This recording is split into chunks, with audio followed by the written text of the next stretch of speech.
మీ అందరికీ శుభోదయం. ఈరోజు మనము నా పేరు డాక్టర్ అబ్బాస్. ఈరోజు మనము ఒక కొత్త ఆ, పుస్తకాన్ని, ఒక కొత్త సిలబస్ని, మరో కొత్త పాఠాన్ని ఈరోజు మనం నేర్చుకోబోతున్నాము. అదేంటంటే ఎథ్నోగ్రఫీ. ఎథ్నోగ్రఫీ అనేది మనం ఇంతకుముందు చాలా పాఠాలు నేర్చుకున్నాము. ఎన్విరాన్మెంటల్ నేర్చుకున్నాము, రకరకాల పాఠాలు నేర్చుకున్నాము, సోషల్ స్ట్రాటిఫికేషన్ నేర్చుకున్నాము. ఇప్పుడు మనం చాలా మోస్ట్ ఇంపార్టెంట్ ఆస్పెక్ట్, చాలా ఇంపార్టెంట్ అయినటువంటి ఎథ్నోగ్రఫీ అనే ఒక పాఠాన్ని మనం ఈరోజు మనం నేర్చుకోవడానికి సంసిద్ధంగా అండి మీరంతా. ఏంటి అంటే ఎథ్నోగ్రఫీ అనేది ఏంటి అంటే రీసెర్చ్ మెథడాలజీ. ప్రతి వాళ్ళు కూడా పరిశోధన చేయాలనుకుంటారు, దానికి సిద్ధాంతాలు ఉంటాయి, దానికి మన రీసెర్చ్ మెథడాలజీ ఉంటుంది.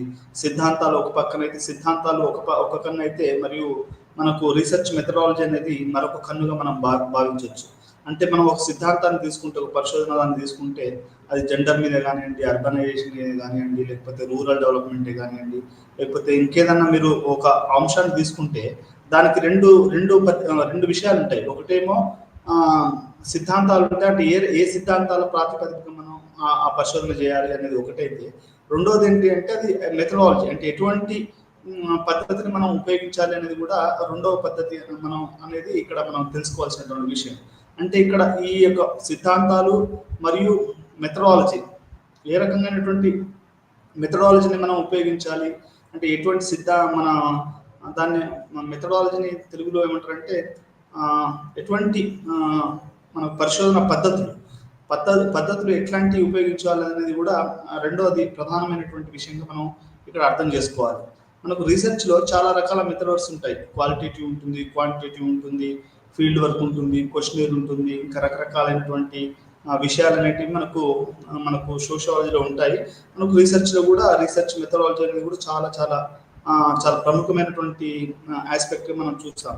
అది హెచ్సిఓ కానీ, జేఎన్యూ కానీ, ఐఐటీస్, ఐఐఎంస్లో కానీ ఏంటంటే ఈ యొక్క రీసెర్చ్ మెథడాలజీని చాలా పకడ్బందీగా వాళ్ళు అమలు పరుస్తూ ఉంటారు. అంటే ఈ రీసెర్చ్ మెథడాలజీలోనే ఒక భాగంగా మనము ఈ ఎథ్నోగ్రఫీ అనే దాన్ని కూడా చూడొచ్చు. అంటే మొట్టమొదటిసారిగా అసలు సోషియాలజీ, ఆంథ్రోపాలజీ ఇవి డెవలప్ అయ్యే ముందు ఎట్లా రికార్డ్ చేసేవాళ్ళు, గిరిజన జీవితాలను ఎట్లా రికార్డ్ చేసేవాళ్ళు, అసలు వాళ్ళు ఎట్లా బ్రిటిషర్స్, వాళ్ళు ఏలియన్స్, అంటే వాళ్ళు మన దేశస్తులు కాదు, వాళ్ళు కాకుండా మన దేశానికి వచ్చి ఏ రకంగా పరిపాలించారు అంటే అది ఎథ్నోగ్రఫీ ద్వారానే సాధ్యమైందని మనం చెప్పుకోవచ్చు. ఎందుకంటే మనం మొట్టమొదటిసారిగా మనం చూస్తే విలియం బెంటింగ్ బెంగాల్ గవర్నర్గా ఉన్నప్పుడు ఆయనే ఒక సోషియాలజిస్ట్ 17 ఆ టైంలోనే ఆయన ఏం చేశాడు అంటే ఒక ఎథ్నోగ్రఫిక్ అకౌంట్ తయారు చేశాడు. అసలు ఇక్కడ భారతదేశంలో ప్రజలు ఎట్లా ఉంటారు, వాళ్ళ యొక్క జీవన విధానం ఏంటి, అది ఏ రకంగా మనం అనేది విలియం బెంటింగ్ మొట్టమొదటిసారిగా ఎథ్నోగ్రఫిక్ అకౌంట్స్ చేశాడు. దాని ద్వారానే మనకు భారతదేశంలో ఆంథ్రోపాలజీ కానీ, సోషియాలజీ వచ్చినట్టు కానీ మనకు చరిత్ర రికార్డ్స్ అనేది చెప్తా ఉన్నాయి. అయితే ఈ యొక్క ఎథ్నోగ్రఫీ అంటే ఏంటి అంటే ఈ యొక్క మొట్టమొదటిసారి ఆంథ్రోపాలజిస్టులు, సోషియాలజిస్టులు ప్రజల జీవితాన్ని రికార్డ్ చేసేటప్పుడు ఎట్లాంటి విషయాలు రికార్డ్ చేయాలి, ఎందుకు రికార్డ్ చేయాలి, ఏ రకంగా రికార్డ్ చేయాలి, ఎన్ని పద్ధతులు ఉన్నాయి, దాన్ని ఎట్లా అర్థం చేసుకోవాలి. ఇప్పుడు బ్రిటిషర్స్ వాళ్ళు ఏమనుకున్నారు అంటే కలనైజ్డ్ అండ్ కలనైజర్. వాళ్ళు ఏంటంటే మన బ్రిటిషర్స్ మనకి ఒక ప్రభువులుగా వాళ్ళు ఉన్నారు. ప్రభువులు ఏమనుకునే వాళ్ళు అంటే ఇది అన్సివిలైజ్డ్ పీపుల్ అని అనుకునేవాళ్ళు. అన్సివిలైజ్డ్ అంటే మనకు ఒక నాగరికత లేని సమాజంగా వాళ్ళు అనుకునేవాళ్ళు. ఎందుకంటే వాళ్ళకి అప్పటి వరకే విద్య, వైద్యము, ఆ తర్వాత ఎలక్ట్రిసిటీ, ఇంజనీరింగ్. మొన్న నేను ఒక టెస్లా గురించి చదువుతున్నాను.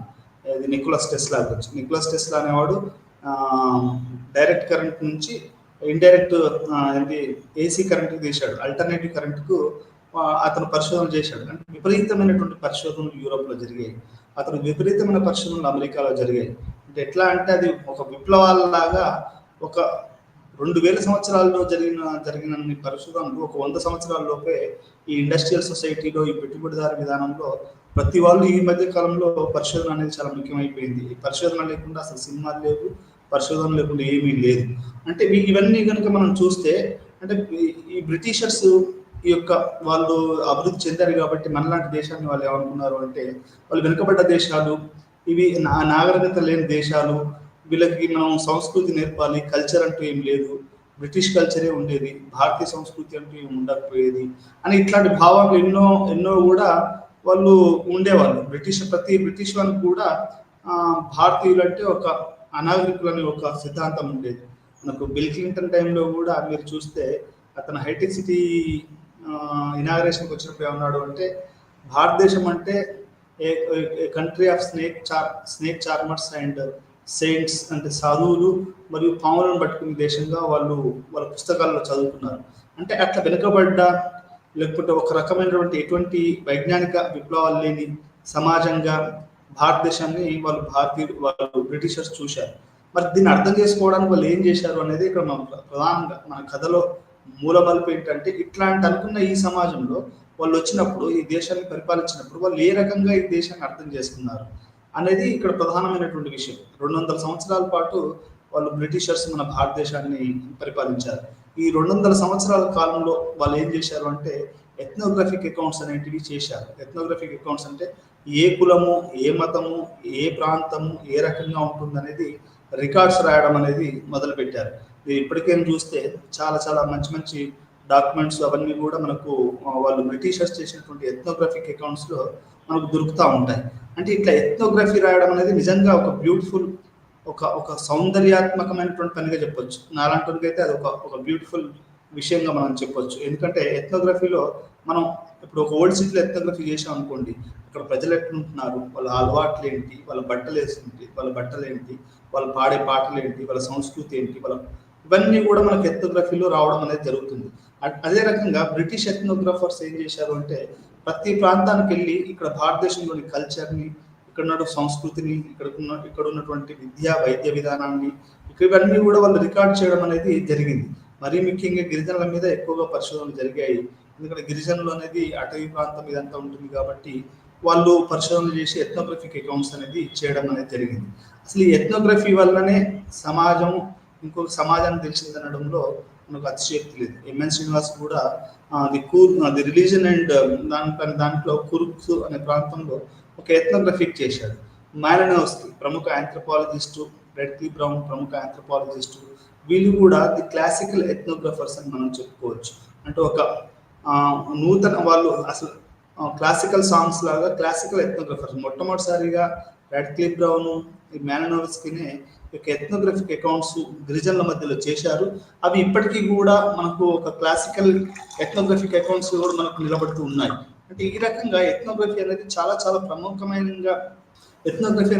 ప్రముఖంగా మనకు అవపడుతున్నది. మనం ఈరోజు తీసుకున్నటువంటి స్ట్రక్చరల్ ఫంక్షనలిజం కానివ్వండి, ఇవన్నీ రెడ్క్లిఫ్ బ్రౌన్ చేసినటువంటి ఎథ్నోగ్రఫిక్ అకౌంట్స్ వల్ల, ఆ సిద్ధాంతాల వల్ల వాళ్ళు స్ట్రక్చరల్ ఫంక్షనలిజం అంటే ప్రతి కల్చర్లో ప్రతి చిన్న విషయానికి కూడా దానికి ఒక ఫంక్షన్ ఉంటుంది, అది మొత్తం వ్యవస్థకి పనిచేస్తుంది, ఆ వ్యవస్థ అనేది ఫంక్షన్కి విడదీయరాని బంధం ఉంటుంది అనేది స్ట్రక్చరల్ ఫంక్షనలిజము మనకు రెడ్క్లిఫ్ బ్రౌన్ తను చేసినటువంటి ఎథ్నోగ్రఫిక్ అకౌంట్స్ వల్లనే తెలిసింది. అదే రకంగా మాలినోవ్స్కీ ఏమంటాడంటే, ప్రతి ఫిజికల్ డిజైర్స్ ఉంటాయి, వాళ్ళకి ఆ ఇన్స్టిట్యూషన్స్ కూడా అట్లా ఆవిర్భవించాయని చెప్పేసి ఆయన కూడా ఎథ్నోగ్రఫిక్స్ అకౌంట్స్ చేయడం అనేది జరిగింది. అంటే మనకు నేను చెప్పదలుచుకున్న పాయింట్ ఏంటంటే, భారతీయ దేశాన్ని బ్రిటిషర్స్ వచ్చినప్పుడు ఈ దేశాన్ని అర్థం చేసుకోవడానికి వాళ్ళు ప్రముఖంగా ఎథ్నోగ్రఫిక్ అకౌంట్స్ మీదనే ఆధారపడ్డారనేది మనం అర్థం చేసుకోవాలి. ఆ ఎథ్నోగ్రఫిక్ అకౌంట్స్ని అర్థం చేసుకున్న తర్వాతనే వాళ్ళు పరిపాలించడం అనేది చేసేవాళ్ళు. గిరిజనులు ఎట్లా ఉన్నారు, ఇక్కడ రాజులు ఎట్లా ఉంటారు, రాజుల కల్చర్ ఎట్లా ఉంటారు, దళిత్స్ అనేవాళ్ళు అన్టచబుల్గా ఊరికి ఎలా దూరంగా ఉంటారు, ఇక్కడ ముస్లిమ్స్ ఎట్లా రూలింగ్ క్లాస్గా ఉండే, ఇప్పుడు ఆ తర్వాత వాళ్ళు ఎట్లా సబ్జుగేట్ అయ్యారు, ఇవన్నీ కూడా ఒక ఎథ్నోగ్రఫిక్ అకౌంట్స్. అంటే ముస్లిమ్స్ అంటే బ్రిటిషర్స్కి తెలిసి ఉండొచ్చు, ఎందుకంటే ముస్లిమ్స్ అనేవాళ్ళు ప్రపంచవ్యాప్తంగా ఉన్నారు, ఆ యూరోప్లో ఉన్నారు, ఆ పక్క దేశాలలో ఉన్నారు. కాబట్టి బ్రిటిషర్స్ పట్ల వాళ్ళు ఎథ్నోగ్రఫిక్ అకౌంట్స్ చేయలేదు. కానీ వాళ్ళు హిందువులు మరియు గిరిజనులు, బీసీలు, దళితులు, ఈ యొక్క వెనుకబడ్డ ప్రాంతాల మీద మాత్రం వాళ్ళు ఎక్కువగా వాళ్ళు ఎథ్నోగ్రఫిక్ అకౌంట్స్ చేసినట్టు మనకు అర్థమవుతుంది.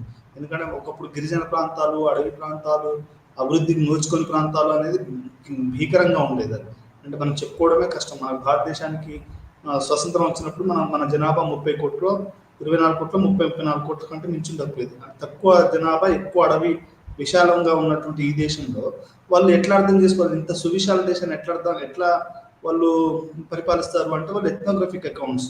మీరు సాంస్క్రిట్ని తీసుకోండి, లేకపోతే ఇంకేదైనా తీసుకోండి, వాళ్ళు చదివేవాళ్ళు, దాన్ని ట్రాన్స్లేట్ చేసుకునేవాళ్ళు, అరబిక్ ట్రాన్స్లేట్ చేసుకునేవాళ్ళు, పర్షియన్ ట్రాన్స్లేట్ చేసుకునేవాళ్ళు. ప్రతిదీ కూడా ట్రాన్స్లేషన్స్, డాక్యుమెంటరీస్ వీటి మీదనే ఈ యొక్క బ్రిటిష్ పరిపాలన సాగింది అని మనం చెప్పుకోవచ్చు. అదే రకంగా ఈ మిషనరీస్ ఏదైతే వచ్చాయో, అంటే ఈ బ్రిటిష్ మిషనరీస్ ఏదైతే వచ్చాయో అవి కూడా ఏం చేశాయంటే, ఇప్పుడు మదర్ తెరిసా లాంటి మిషనరీస్ ఉన్నాయి, లేకపోతే మెథడిస్ట్ చర్చిలు కానివ్వండి, ఇట్లా చాలా రకాలైనటువంటి క్రిస్టియన్ మిషనరీస్ కూడా ఏం చేశాయంటే ఈ యొక్క డీప్గా, అంటే ప్రజలలో, గిరిజన గ్రామాలలో, ఊర్లలో చాలా డీప్గా వెళ్ళి క్రిస్టియన్ మిషనరీస్ అనేవి విద్యా వైద్యం అందించడంలో ప్రముఖమైన పాత్ర వహించాయి. అందులో భాగంగా వాళ్ళు ఎథ్నోగ్రఫిక్ అకౌంట్స్ చేశారు. అంటే వాళ్ళు ఒక మిషనరీ పెట్టే ముందు అక్కడ ప్రజల గురించి తెలుసుకోవడం, రాయడము, వాళ్ళకి విద్యా వైద్యం అందించడం, ఏదైనా ఉద్యోగాలు ఇవ్వడం, ఇట్లాంటివన్నీ కూడా బ్రిటిషర్స్ కాలంలో చాలా ప్రముఖంగా జరిగింది. నిజంగా చెప్పాలంటే ఇది ఒక థ్రిల్లింగ్, ఎథ్నోగ్రఫీ చేయడం అనేది ఒక థ్రిల్లింగ్ విషయంగా మనం చెప్పొచ్చు.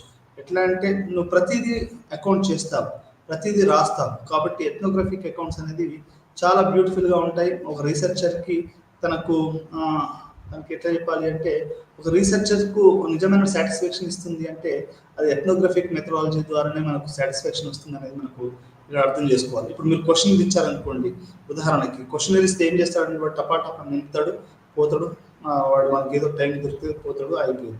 కానీ ఇక్కడ ఎథ్నోగ్రఫిక్ అకౌంట్లో ఏం జరుగుద్ది అంటే ఒక కమ్యూనిటీని కానీ, ఒక కల్చర్ని కానీ, ఒక ప్రాంతాన్ని కానీ ఒక పీరియడ్ ఆఫ్ టైం, అంటే ఒక వ్యవధి కాలం, ఒక 2 సంవత్సరాలు, 1 సంవత్సరం, 6 నెలల, నెల, ఇట్లా ఒక సంవత్సర కాలంలో ఏం చేస్తారంటే రికార్డ్ చేయడం అన్నట్టు.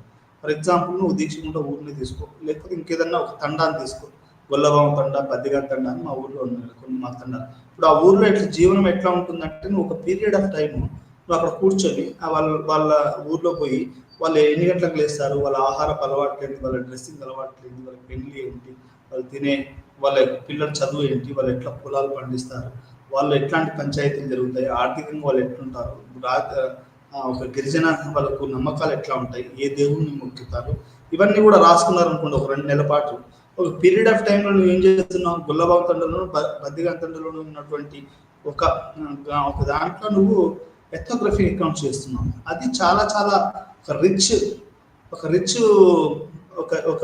ఒక సుసంపన్నమైనటువంటి రీసెర్చ్ అని చెప్పుకోవచ్చు మనం. ఎందుకంటే దానివల్ల వాళ్ళ కల్చరు, వాళ్ళ ఆర్థిక వ్యవస్థ, వాళ్ళ పాలిటిక్స్, వాళ్ళ తినే ఆహారం, వేసుకునే బట్టలు, ఇవన్నీ కూడా వాళ్ళు ఉన్నటువంటి రిలేషన్స్, మానవ సంబంధాలు, అది భౌతికమైనటువంటి, శారీరకంగానటువంటి ఎట్లాంటి సంబంధాలు ఉన్నాయనేది కూడా మనకు తెలుస్తూ ఉంటుంది. అంటే ఇది మనం ఇక్కడ అర్థం చేసుకోవాలి. అంటే ఇప్పుడు మీరు ఈ ఫోటో చూస్తున్నారు, దాంట్లో ఎథ్నిక్ డ్రెస్ అంటే ఇప్పుడు మీరు చూడండి, అక్కడ ఒకరేమో మంచి బట్టలు వేసుకొని ఒక కపుల్ ఉన్నారు, ఇంకో కపులేమో ఊరోళ్ళు, వాళ్ళు సాదా సీదా ఒక కాగడ పట్టుకున్నారు.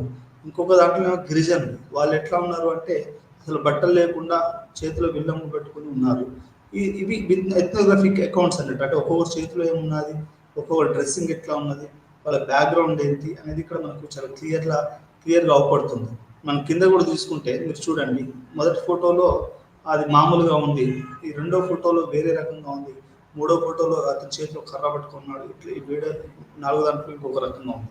ఈ 4 ఫోటోగ్రాఫ్స్ కూడా 4 రకాలుగా మనకు ఇక్కడ అవపడుతున్నాయి. అంటే ఇది కూడా ప్రతిదీ కూడా minutely detailing of the dresses, of the culture, of the region, of the people is called ethnography. ఇది మనకు రీసెర్చ్ మెథడాలజీ, అంటే పరిశోధన పద్ధతులలో ఎథ్నోగ్రఫీ అనేది one of the most important ఆస్పెక్ట్గా మనం చెప్పుకోవచ్చు. ఈ ఎథ్నోగ్రఫీ అనేది ఎట్లా అభివృద్ధి చెందింది? 1800 సంవత్సరంలో మొట్టమొదటిసారిగా మనకు ఎథ్నోగ్రఫీ అభివృద్ధి అయిందని మనం చెప్పుకోవచ్చు. ఎట్లా అంటే ఇది బ్రిటిషర్స్ ఎప్పుడైతే ప్రపంచాన్ని కలనైజ్ చేయడం మొదలుపెట్టారో అప్పటి నుంచే ఈ ఎథ్నోగ్రఫిక్ అకౌంట్స్ అనేటివి మనకు మొదలైనాయని చెప్పొచ్చు. ఈ 1800 సంవత్సరంలో బ్రిటిషర్స్ ఎప్పుడైతే చేశారో వాళ్ళు డాక్యుమెంటేషన్ చేయడము, ఆ తర్వాత రాయడము, ఆ తర్వాత దాన్ని ఒక భద్రపరచడం, ఇవన్నీ చేశారు. వాళ్ళ పరిపాలనా సౌలభ్యం గురించి వాళ్ళు ఎథ్నోగ్రఫిక్ అకౌంట్స్ని వాళ్ళు మొదలుపెట్టారని మనం ఇక్కడ అర్థం చేసుకోవాలి. ఈ రకంగా మనకు ఎథ్నోగ్రఫీ అనేది ఎట్లా అభివృద్ధి చెందింది, వివిధ సైద్ధాంతిక విధానాలు ఏంటి, అంటే ఎథ్నోగ్రఫీ ఎవరు పడితే వాళ్ళు మనం రాసుకోవచ్చా, మనం అసలు దానికి ఏమైనా ఒక పద్ధతి, దానికి ఏమైనా ఉందా, ఎథ్నోగ్రఫీ చేసే ముందు పరిశోధకులు ఎట్లాంటి నియమాలు పాటించాలి అనేవి కూడా మనము ఇక్కడ సైద్ధాంతిక విధానాలు కూడా తెలుసుకోవాలి. ఎథ్నోగ్రఫిక్ అభ్యాసాన్ని ఎలా తెలియజేస్తామో చర్చించాం. అంటే ఈ యొక్క అభ్యాసం అనేది ఎట్లా చేయాలి, ఏ రకంగా అభ్యాసం చేయాలో మనం ఇక్కడ మనం అర్థం చేసుకోవాలి. అంటే ఎథ్నోగ్రఫిక్ అభ్యాసం మనం ఏదైనా ఒక లెక్కను చేసేటప్పుడు అభ్యాసం చేస్తాం కదా, డైరెక్ట్ ఒకసారి చేస్తే రాదు లెక్క. అట్లే మనం ఏదైనా రాసేటప్పుడు, ఏదైనా మాట్లాడేటప్పుడు, ఒక కమ్యూనిటీని ఎథ్నోగ్రఫిక్ చేసేటప్పుడు మనం కొంచెం అభ్యాసం చేయాల్సినటువంటి అవసరం ఉంటుంది అనేది కూడా ఇక్కడ మనం అర్థం చేసుకోవాలి. టూల్స్ ఆఫ్ ఎథ్నోగ్రఫీ అని ఉంటుంది. అంటే నువ్వు పెన్నులు, పెన్సిళ్ళు, వాళ్ళు మాట్లాడవలసిన విషయము, వాళ్ళతో నువ్వు ఫ్రెండ్షిప్ చేయడం, నువ్వు ఎట్లా పడితే అట్లా పోయి వాళ్ళను నువ్వు రాసుకుంటానని వాళ్ళు మనం చంపినా చంపవచ్చు, అంటే ఏదైనా జరగవచ్చు. అంటే నేను భయపెట్టేయడం అని కాదండి. ఇక్కడ ఏంటి అంటే ఇట్లా ఈ రకంగా ఎథ్నోగ్రఫిక్ అకౌంట్స్ అనేటివి జరుగుతూ ఉంటాయి. ఎథ్నోగ్రఫీ రాయడం యొక్క ముందస్తు అవసరాలను వివరించాలి. అంటే మనం ఈ ఎథ్నోగ్రఫీ రాసేటప్పుడు మనం ఎటువంటి చర్యలు తీసుకోవాలి? కెమెరా ఉండాలన్నా, లేకపోతే వీడియోగ్రాఫ్ ఉండాలన్నా, లేకపోతే నోట్స్ ఉండాలన్నా, లేకపోతే ఇంకేమన్నా చేయాలన్నా, ఇట్లాంటి టూల్స్ ఆఫ్ ఎథ్నోగ్రఫీ అనేది కూడా మనం ఇక్కడ చేసుకోవాల్సినటువంటి అవసరం ఉంది. వివిధ రకాల ఎథ్నోగ్రఫీల జాబితాను తయారు చేయాలి. అంటే ఎన్ని రకాలైనటువంటి ఎథ్నోగ్రఫీలు చేయొచ్చు? ఫెమినిస్టా, మార్క్సిస్టా, సోషలిస్టా, లేకపోతే స్ట్రక్చరల్ ఫంక్షనిస్టా, లేకపోతే ఇంకా ఏదన్నా ఓన్లీ ఫంక్షనలిస్టా, ఎట్లాంటి ఈ ఎథ్నోగ్రఫీలో ఎన్ని రకాల జాబితాలు ఉన్నాయి? లేకపోతే సింబాలిక్ ఇంటరాక్షనిస్టా, లేకుంటే ఫినామినాలజికల్ అండ్ అండర్స్టాండింగ్, లేకపోతే ఫెమినిస్ట్ ఎథ్నోగ్రఫియా, ఇట్లా రకరకాలైనటువంటి ఎథ్నోగ్రఫీస్ అనేటివి మనకు ఉంటాయి. ఈ ఎథ్నోగ్రఫిక్ అకౌంట్స్ మనం ఈ ఎథ్నోగ్రఫీలో చేసేటప్పుడు కొన్ని పద్ధతులు ఇవన్నీ పాటించాలి. దాంతో పాటుగా మనకు ఎథ్నోగ్రఫీ అనేది ఒక రకరకాల ఎథ్నోగ్రఫీలు ఉంటాయి అనేది మనం ఇక్కడ అర్థం చేసుకోవాలి. ఆ తర్వాత ఈరోజు ఎథ్నోగ్రఫీ వివరించండి, అంటే ఈరోజు మనం ఏం చేసాము ఎథ్నోగ్రఫీ అనేది కూడా చూడాలి. వాటి లక్షణాలను వివరించాలి. అట్లనే దీంట్లో ఈ పాఠంలో మనం ఏంటంటే ఎథ్నోగ్రఫీ యొక్క లక్షణాలు ఏంటి, ఇది ఏ రకంగా ఉంటుంది, దీని లక్షణాలు ఏంటి అనేది కూడా మనం ఈ పాఠంలో నేర్చుకోవడం అనేది జరుగుతుంది. ఎథ్నోగ్రఫీ అనేది ఎథ్నోస్ అనే గ్రీక్ పదం నుండి వచ్చింది. ఇది ప్రజలను లేదా జాతిని లేదా సంస్కృతి సమూహాన్ని సూచిస్తుంది. ఎథ్నోగ్రఫీతో కలిపి ఎథ్నోగ్రఫిక్ అనే పదాన్ని రూపొందించినప్పుడు ఇది మానవ జాతి జీవన విధానాలను వివరించడానికి అంకితమైన శాస్త్రాన్ని సూచిస్తుంది. మానవ జాతి జీవన విధానాలు అంటే ద వేస్ ఆఫ్ లివింగ్. ఒక మనిషి ఎట్లా బతుకుతున్నాడు, వాడు వాని యొక్క ఆహారపు అలవాట్లు ఏంటి, వాని యొక్క మనకు భాష ఏంటి, వాని డ్రెస్సింగ్ స్టైల్ ఏంటి అనేది మొత్తంగా కూడా ఇది మానవ జాతి జీవన విధానాన్ని మనకు సూచించేదాన్ని మనం ఎథ్నోగ్రఫీ అని చెప్పొచ్చు. ఎథ్నోగ్రఫీ అప్పుడు సామాజిక శాస్త్రవేత్తను సూచిస్తుంది. ఎథ్నోగ్రఫీ అనేది ఒకప్పుడు ఒక ఆంథ్రోపాలజిస్టులకి వాళ్ళకి మాత్రమే ఈ ఎథ్నోగ్రఫీ ఉండేది. కానీ తర్వాత కాలంలో ఎథ్నోగ్రఫీ యాజ్ ఎ మెథడ్ అనేది సోషియాలజీలోకి చాలా డీప్గా వెళ్ళిందని చెప్పొచ్చు. ఎందుకంటే మీరు చికాగో స్కూల్ వాళ్ళు కూడా ఈ ఎథ్నోగ్రఫీని తమలో ఒక భాగంగా చేస్తున్నారు. ఇప్పుడు ఎథ్నోగ్రఫీ ఎట్లా అంటే, ఇప్పుడు మీరు రాబరర్స్ ఉంటారు, డ్రగ్ డీలర్స్ ఉంటారు. డ్రగ్ డీలర్లో నీకు అవపడతాడు అప్పుడు ఎవడన్నా, నువ్వు వాన్లాగా వేషం వేసుకొని వాన్లాగా మొత్తం పోయి ఎథ్నోగ్రఫిక్ అకౌంట్స్ చేస్తే కానీ మనకు ఈ యొక్క దీని అసలు రూపురేఖలు ఏందో అర్థం కాదు. అందుకని ఈ ఎథ్నోగ్రఫీని చికాగో స్కూల్ వాళ్ళు ఏం చేశారంటే ఒక మెథడాలజీగా తీసుకుని అర్బన్ ఎథ్నోగ్రఫీ అనేది చేయడం జరిగింది. అర్బన్ ఎథ్నోగ్రఫీ ఏంటంటే టాక్సీ డ్రైవర్లు ఉంటారు. ఇప్పుడు మనకు auto drivers, taxi drivers, rickshaw pullers, ఆ తర్వాత కూలీలు, వీళ్ళంతా ఉంటారు కదా. వీళ్ళందరి మీద కూడా ఎథ్నోగ్రఫీని ఒక తనలోకి తీసుకున్నటువంటి సోషియాలజీ ఈ అర్బన్ ఎథ్నోగ్రఫీని చికాగో స్కూల్ వాళ్ళు చాలా ప్రముఖంగా వాళ్ళు దీన్ని పెంపొందించారు. నిజానికి కూడా ట్యాక్సీ వాలాస్, స్ట్రీట్ కార్నర్ చిల్డ్రన్స్, ఆ తర్వాత ప్రాస్టిట్యూట్స్, ఇట్లాంటి రకరకాలైనటువంటి విభిన్న పాఠశాలైనటువంటి ఒక మహానగరాలలో ఈ అర్బన్ ఎథ్నోగ్రఫీ అనేది ఒక టూల్గా తీసుకొని వాళ్ళు కాంతి షిప్లు ఉంటారు. ఆ తర్వాత విలేజ్ నుంచి వచ్చేసేసి ఇక్కడ పిచ్చోళ్ళే తిరిగి ఏదో చిన్న స్లిప్లో వాడు పిచ్చోడు అయిపోతాడు. అంటే వాడికి తెలియదు, ఊరుకుంటూ సిటీకి తేడా తెలియదు. ఈ సిటీలో ఏంటంటే ఒక వేగవంతమైన జీవనంలో ఆ వేగంలో ఒక క్షణం పోయినట్టే కదా, ఆ రకంగా పోయిన వాళ్ళు అదంతా ఎట్లా జరుగుతుంది, ఒక రూరల్ పీపుల్ అర్బన్లో ఎట్లా వాళ్ళు సెటిల్ అవుతారు, ఇది ఒక రకమైనటువంటి ఎథ్నోగ్రఫిక్ అకౌంట్గా మనం చెప్పొచ్చు. అప్పుడు సామాజిక శాస్త్రీయతను సూచిస్తుంది. అంటే ఈ రకంగా సోషియాలజీలో ఏమవుతుంది అంటే ఇది ఒక ప్రామాణికమైనటువంటి ఒక పద్ధతిగాను ఇది సోషియాలజీలోకి చొచ్చుకొచ్చింది. ఎందుకంటే ఎథ్నోగ్రఫీ నిజానికి కూడా నేను ఒక సోషియాలజిస్ట్గా ఏం భావిస్తున్నానంటే ఎథ్నోగ్రఫిక్ అకౌంట్స్ అంటే మిగతా క్వశ్చనీర్స్లో ఎథ్నోగ్రఫిక్ తేడా ఏంటంటే క్వశ్చనీర్లో అన్న ఒక మిషన్ లాగా చూడటం మనం, అంటే వాడికి ఏదో మనం చేస్తున్నట్టు మనం వాడిని ఒక వేరియబుల్స్ అంటే మనం ఎవరినైతే ఇంటర్వ్యూ చేస్తున్నామో వాళ్ళని మనము ఏదో మన బాన్సలాగా చూడడం అనేది తప్పు కదా మరి అది రీసెర్చ్లో. అట్లా కాకుండా ఎథ్నోగ్రఫీ ఏంటంటే నువ్వు ఒక పార్ట్ అయిపోతావు, వాళ్ళ జీవన విధానంలో నువ్వు కూడా ఒక భాగం అయిపోతావు. అట్లాంటి భాగమైనప్పుడు ఏమైందంటే వాళ్ళు నిన్ను ఓన్ చేసుకుంటారు. ఓన్ చేసుకున్న తర్వాత అప్పుడు నువ్వు రాసే ప్రతి పదం కూడా న్యాయంగా అది వచ్చినట్టు మనకు ఇక్కడ అర్థమవుతుంది. ఈ రకంగా సామాజిక శాస్త్రీయతను ఇది ఎథ్నోగ్రఫీ అనేది పెంచిందని మనం చెప్పుకోవచ్చు. ఎందుకంటే ఇది నువ్వు వాళ్ళల్లో కలిసి వాళ్ళలాగా చేస్తున్నావు కాబట్టి ఇది సామాజిక శాస్త్రీయతను ఎథ్నోగ్రఫీ మనం పెంపొందించిందని మనం చెప్పుకోవచ్చు. ఇది గ్రీక్ పదం నుండి వచ్చింది. ఎథ్నో అంటే ప్రజలని, తర్వాత ఎథ్నోగ్రఫీ అంటేనేమో రాయడం. గ్రఫీ అంటే ప్రజల యొక్క దాన్ని రాయడం, అంటే వాళ్ళు ఎట్లా బతుకుతున్నారు, వాళ్ళ జీవన విధానాలు ఏంటి అనేది. గ్రఫీ అంటే రాయడం అనేది. ఫోటోగ్రఫీ అంటే ఫోటో రాయడం, అంటే ఫోటోని మనం తీస్తున్నాం అని అర్థం. అదే ఎథ్నోగ్రఫీ అంటే ఎథ్నో అంటే పీపుల్ గురించి మనం రాస్తున్నాం అనేది ఇక్కడ మనం అర్థం చేసుకోవాలి. ఇది సామాజిక శాస్త్రీయతను సూచిస్తుంది. ఎథ్నోగ్రఫీ అనేది ఒక సమూహం లేదా సంస్కృతిని వివరించే కళ మరియు శాస్త్రం. ఇది ఒక ఎథ్నోగ్రఫీ అనేది ఏంటంటే ఒక సమాజాన్ని కానీ ఒక గ్రూప్ను కానీ, అది ట్యాక్సీ డ్రైవర్సే కానివ్వండి, ఇన్ఫార్మల్ లేబరే కానివ్వండి, చైల్డ్ లేబరే కావచ్చు, డ్రగ్దే కావచ్చు, లేకపోతే సినిమా ఇండస్ట్రీని కావచ్చు, ఒక గ్రూపుని ఒక సంస్కృతిని వివరించే కళగా మనము ఎథ్నోగ్రఫీని మనం అని చెప్పుకోవచ్చు. ఆంథ్రోపాలజీ నుండి ఉద్భవించింది మరియు సాంఘిక శాస్త్ర విభాగాలచే స్వీకరించబడింది. ఇది మొదటగా ఎట్లా మొదలైంది అంటే ఇది ఆంథ్రోపాలజికల్ నుంచి ఈ యొక్క ఎథ్నోగ్రఫీ అకౌంట్స్ అనేది మొదలుపెట్టారు. ఇది ఫీల్డ్ వర్క్ ద్వారా సంస్కృతి యొక్క క్రమబద్ధమైన వివరణ. అంటే మనం ఒక ఫీల్డ్ వర్క్ చేసి దాన్ని ఒక క్రమబద్ధంగా కనుక రాయగలిగితే, ఇప్పుడు దేవదాసిస్ ఎట్లా ఉండేవాళ్ళు అనేది అసీమాజ్ అనే ఒక సోషాలజిస్ట్ రాసింది. ఆమె ఒక రకంగా ఎథ్నోగ్రఫీకి అకౌంట్ చేసింది. అంటే ఈ యొక్క HIV ఎయిడ్స్ ఎట్లా ఏ కమ్యూనిటీలో ఉంది, వాళ్ళు ఎందుకు అందులో ఉన్నారు, వాళ్ళు ఎందుకు దేవదాసులుగా ఉన్నారు, అది ఒక రకమైనటువంటి ఎథ్నోగ్రఫిక్ అకౌంట్. ఎంఎన్ శ్రీనివాస్ లాంటి కూడా ఒక రకమైన ఎథ్నోగ్రఫిక్ అకౌంట్స్ చేశారు. అంటే ఇది ఒక సంస్కృతి యొక్క క్రమబద్ధమైనటువంటి వివరణగా మనకు ఇక్కడ ఎథ్నోగ్రఫీ అనేది అవపడుతుంది. ఇందులో ఎథ్నోగ్రఫర్ పరిశోధనకు ఎక్కువ కాలం ప్రజల దైనందిన జీవితంలో బహిరంగంగా లేదా రహస్యంగా పాల్గొనడం, మరి పరిశోధన యొక్క కేంద్రంగా ఉన్న సమస్యలపై వెలుగునిచ్చేందుకు అందుబాటులో ఉన్న డేటాను రికార్డ్ చేయడం, మనం సేకరించడం. ఏదైతే వీడు అనుకుంటాడో, అంటే ఉదాహరణకి మీకు ఒక ఉదాహరణ చెప్తాను ఎథ్నోగ్రఫిక్ అకౌంట్స్ ఎట్లా చేస్తారు. ఉదాహరణకి ఒక అమ్మాయిలు డ్రాప్ అవుట్ ఉంది అనుకోండి, అటెండెన్స్ తక్కువగా ఉంది స్కూల్లో అనుకున్నాం. మరి జనరల్గా ఏమనుకుంటారండి, మనం ఏమనుకుంటారు అంటే ఏదో ఇంట్లో ఏమన్నా తిట్టారేమో, కొట్టారేమో, జ్వరాలు వచ్చేమో అట్లా కాదు. యాక్చువల్గా మెన్స్ట్రుయేషన్ జరిగింది అనుకోండి పిల్లలకి, అంటే అప్పుడే మెచ్యూర్ అయిన పిల్లలు జరిగింది అనుకోండి, ఆ బాత్రూమ్లు అవి బాగాలేకపోతే పిల్లలు రారు, ఇంటి దగ్గరనే ఉంటారు ఒక 1 వీక్ 10 డేస్ పాటు.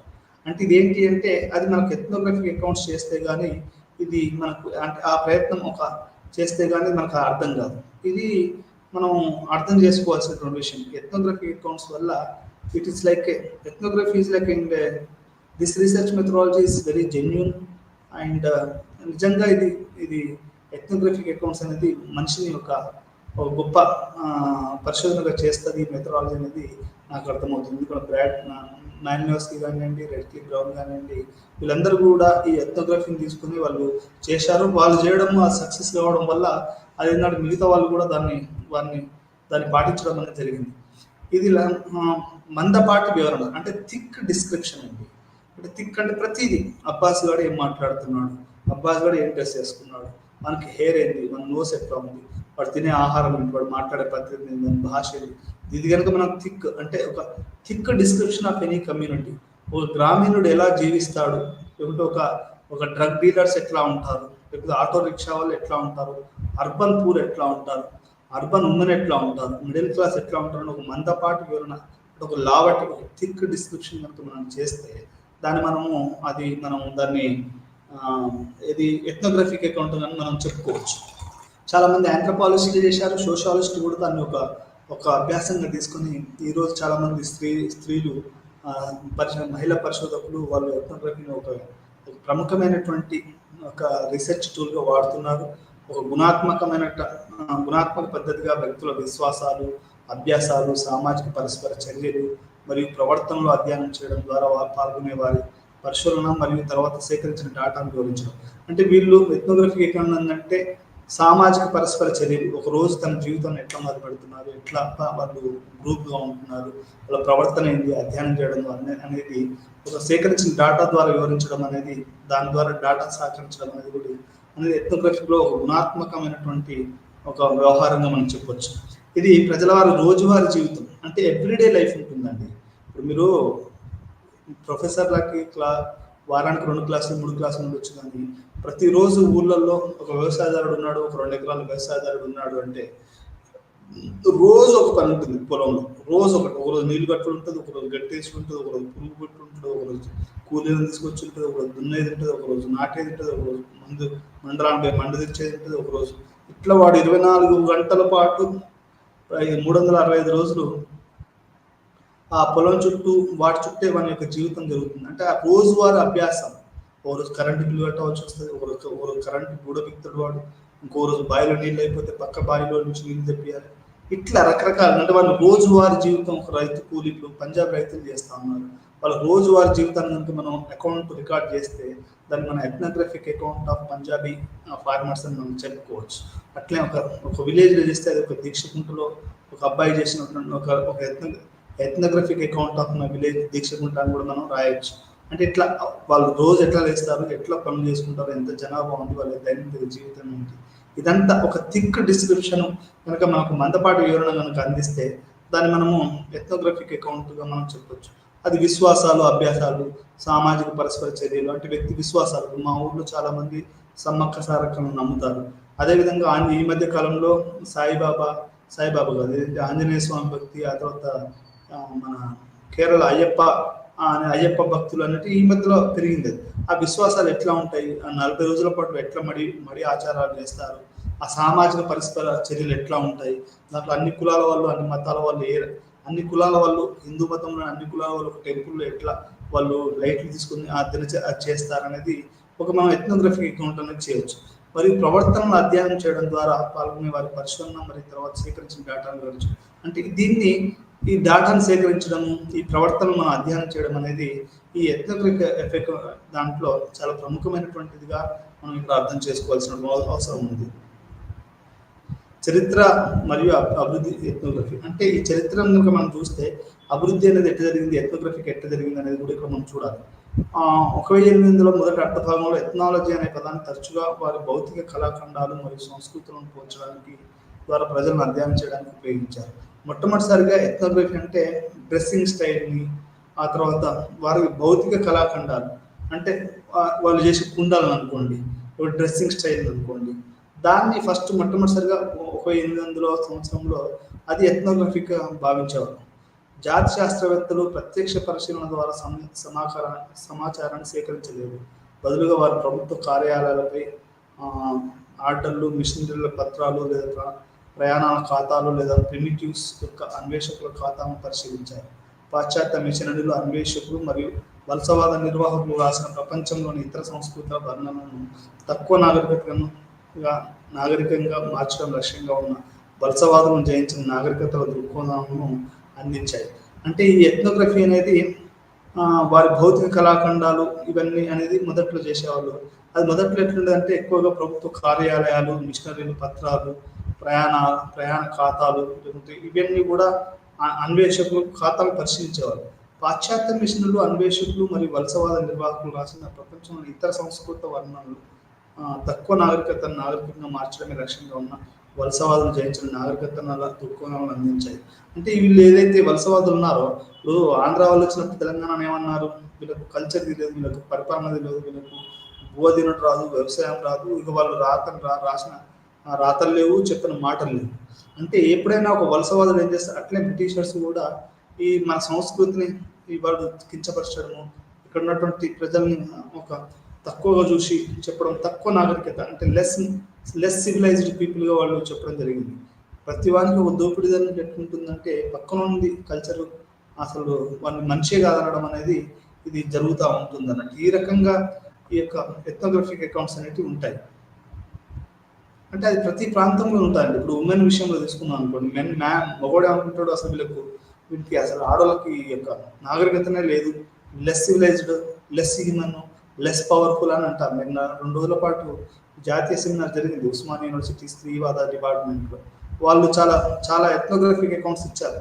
అంటే మగవాళ్ళు ఎట్లా బిహేవ్ చేస్తారు, మగవాళ్ళు ఎట్లా తమ హక్కుల్ని కాలు రాస్తాడు, అసలు మగవాడు అనేది ఏ రకంగా మొత్తం ఆడ సమాజాన్ని ఒక సమాజంలో సగమైనటువంటి మొత్తం మానవాళి సమాజంలో సగమైనటువంటి ఆడవాళ్ళని ఏ రకంగా తక్కువ చేసి చూపిస్తారు. ఈ ఎక్కువ తక్కువ ఈ నాగరికత అనాగరికత మధ్యలోనే మొత్తం సమాజం ఉంది. దాన్ని మొత్తం ఎట్లా జరిగింది అనేది మనం రాయడం అనేది ఈ వలసవాదులు జయించిన నాగరికతను దుక్కున్నాం. అంటే ఎప్పుడైనా చెప్తా ఉంటారు, అంటే గెలిచిన వాడే చరిత్రను రాస్తాడు అని. అంటే ఇప్పుడు వాడు వచ్చి గెలిచాడు కాబట్టి వాడు చెప్పింది మనకు ఒక నిజంగా అది జరుగుతూ ఉంటుంది. అంటే ఈ జయించిన నాగరికతల దృక్కోణాలను మనకు అందించారు. కలనైజ్డ్ అకౌంట్స్ అంటే వాళ్ళు మన భారతదేశానికి వచ్చి వాళ్ళ తోపులతోటి మన భారతదేశాన్ని మొత్తం సౌత్ ఏషియాని ప్రపంచాన్ని రవి అస్తమించిన బ్రిటిష్ సామ్రాజ్యం ఉండేది. అట్లాంటి వాళ్ళు ఇచ్చినటువంటి అకౌంట్స్ని మనం తీసుకుందాం. మనం అది ఆర్కియాలజీలో కానివ్వండి, ఇంకెక్కడైనా కానివ్వండి, మనం ఎక్కడైతే కలనైజర్ ఎవడైతే జయించబడి ఎవడైతే రాశాడో వాని రికార్డ్స్ని మనం పరిశీలించవలసినటువంటి అవసరం వచ్చింది. దీన్ని ఓరియంటలిజం అని కూడా అంటారు. అంటే నీ దృక్పథం నుండి పక్కన వాడు తప్పు అని చెప్పడం అని ఆ రకంగా అకౌంట్స్ రాయడాన్ని ఓరియంటలిజం అని ఎడ్వర్డ్ సైద్ అనే శాస్త్రవేత్త చెప్పడం జరిగింది. వ్రాయడానికి ముందు అవసరమైన ఎథ్నోగ్రఫర్ అంటే మనం ఇదంతా సరే ఎథ్నోగ్రఫీ చేసేటప్పుడు ఏం చేసేవాళ్ళు, మనం ఏ రకంగా చేయాలి, చేస్తే దాన్ని ఎథ్నోగ్రఫీ అనొచ్చు. అంటే మనం ఏదంటే అది రాసి దాన్ని ఎథ్నోగ్రఫిక్ అకౌంట్ అనొచ్చా అంటే మరి దానికి ప్రమాణాలు ఏంటి, ఎటువంటి ప్రమాణాలు అనేది కూడా మనం ఇక్కడ చూసుకోవాల్సిన అవసరం ఉంది. ప్రారంభంలో మానవ శాస్త్రవేత్తలు ఎథ్నోగ్రఫర్లు పాజిటివిస్ట్ విధానాన్ని అంగీకరించారు మరియు ఎథ్నోగ్రఫీ యొక్క ప్రధాన లక్ష్యం వారు సందర్శించిన క్షేత్రాలకు గొప్ప సంపూర్ణ మరియు పూర్తి ఖాతాలను అందించడం. హ్యామర్లీ చెప్పినట్టుగా ఈ సెట్టింగులలో ప్రజలు సంస్కృతి దృక్కోణాలు మరియు అభ్యాసాలను డాక్యుమెంట్ చేయడం పని. అంటే మొదట్లో పాజిటివిస్ట్ ఎథ్నోగ్రఫీ ఏం చేసిందంటే ఉన్నట్టుగా రాయడం. అంటే దాన్ని ఇప్పుడు ఒక జంతుబలి ఉందనుకోండి, మనకు ఉదాహరణకి కొన్ని కులాలలో మతాలలో ఏంటంటే జంతుబలి ఉంటుంది ఊర్లలో కానీ ఎక్కడైనా. ఆ జంతుబలిని ఉన్నట్టుగా రాయడము అది ఒక పాజిటివిస్ట్ ఫిలాసఫీ అని చెప్పొచ్చు. పాజిటివిస్ట్ ఫిలాసఫీ ఏం చెప్తుంది అంటే నువ్వు ఒక గ్లాసుని కనుక ఏ రకంగా చదువుతావో ఫిజిక్స్లో కెమిస్ట్రీలో ఇప్పుడు మొత్తం ఎట్లయితే ఈ సమాజం మొత్తం ఎట్లా ఈ సమస్త సమాజం మొత్తం ఒక క్యాల్కులేషన్స్ ఒక దాని మీద ఆధారపడి సింఫనీ మీద ఆధారపడి ఉన్నదో అదే రకంగా మానవుని సింఫనీ ఎట్లా అయితే మనం చెప్పొచ్చు అట్లా చదివే విధానాన్ని పాజిటివిస్ట్ విధానం చెప్తారు. అంటే ఈ రకంగా ఫస్ట్ ఎథ్నోగ్రాఫర్స్ అంతా పాజిటివిస్ట్ ఎథ్నోగ్రాఫర్స్గా మనం అర్థం చేసుకోవచ్చు. అంటే ఉన్నట్టు చెప్పడం, దీనికి ప్రతి కల్చరల్ ఇష్యూస్కి ఏదో దానికి ఒక ఫంక్షనల్ వాల్యూ ఉంది అని నమ్మడం, ఇది పాజిటివిస్ట్ ఎథ్నోగ్రాఫర్స్ యొక్క అవసరం. అలా కాకుండా నువ్వు క్రిటికల్ ఎథ్నోగ్రాఫర్ అనుకో, that will be your critical evaluating the other people అని ఇక్కడ మనం అర్థం చేసుకోవాల్సినటువంటి విషయం. అంటే ఇట్లా పాజిటివిస్ట్ ఎథ్నోగ్రఫీ అనేది మొదట్లో మొదలైంది. అంటే ఇప్పుడు పాజిటివిస్ట్ ఎథ్నోగ్రఫీ లేదు, ఇప్పుడు critical ethnography, feminist ethnography, Marxist ethnography, ఆ తర్వాత రకరకాల ఎథ్నోగ్రఫీలు వచ్చాయి ఇప్పుడు. అది మనం ఇట్లా అర్థం చేసుకోవాలి. అంటే ఈ సెట్టింగ్లో ప్రజల సంస్కృతి దృక్కోణాలు అభ్యాసాన్ని డాక్యుమెంట్ చేయడమే పని. అంటే వాళ్ళకి ఒక నిర్దిష్టమైనటువంటి వాతావరణంలో, ఒక నిర్దిష్టమైనటువంటి భూభాగంలో ప్రజలు ఖచ్చితంగా ఎట్లాంటి జీవితాన్ని గడిపిస్తున్నారు అనే సంస్కృతి ఏంటి, వాళ్ళ దృక్పథాలు ఏంటి, అభ్యాసాలు ఏంటి అనేది డాక్యుమెంట్ చేయడమే యొక్క ఎథ్నోగ్రఫీ యొక్క ప్రధానమైనటువంటి విషయం అనేది మనం అక్కడ అర్థం చేసుకోవాలి. ఎథ్నోగ్రాఫర్ పరిశోధకుడు ప్రత్యక్ష ప్రశ్నలు లేదా కొన్ని ముఖ్య సమాచారాల ఇంటర్వ్యూల ఆధారంగా పరిశోధన సెట్టింగ్ను మరియు దాన్ని పాల్గొనే వారి యొక్క వివరణాత్మక వర్ణనను అందిస్తారు. ఒక డీటెయిల్డ్ డిస్క్రిప్షన్ అనేది జరుగుతుంది. చాలా మంది ఏదైనా రాసేటప్పుడు డీటెయిల్స్ మర్చిపోతూ ఉంటారు. దానివల్ల ఇప్పుడు నువ్వు ట్రైన్ పోతున్నావు, ట్రైన్ టికెట్ మీద ఉదాహరణ చెప్తాను, మామూలుగా రాయడానికి డీటెయిల్గా రాయడానికి తేడా ఏంటంటే నువ్వు ఒకవేళ చెన్నైకి పోతున్నావు అంటే అది ఏ ట్రైన్ నెంబర్, చెన్నైకి 100 ట్రైన్లు పోతా ఉంటుంది. అంటే ఒక రోజు కంటే ఒక 3-4 ట్రైన్లు పోతాయి. నువ్వు ఏ టైమింగు, ఏ ట్రైన్ నెంబర్ ఏంటి, నీ సీట్ ఏంటి, అప్పర్ పెడతా లోయర్ పెడతా ప్రతిదీ డీటెయిల్గా ఉంటేనే నీ ప్రయాణం సరిగా సాగుతుంది. అంటే ఇట్లా ఈ డీటెయిల్డ్ పరిశోధన అనేది అనేది జరుగుతూ ఉంటుంది. ఇంటర్వ్యూ ఆధారంగా సెట్టింగ్లో దాని వివరణాత్మక వర్ణన అందిస్తుంది. అంటే ఇట్లా డీటెయిల్గా రాయడాన్నే దాన్ని మనము పాజిటివిస్ట్ ఎథ్నోగ్రఫీ అని చెప్పొచ్చు. అలా కాకుండా ఫలానా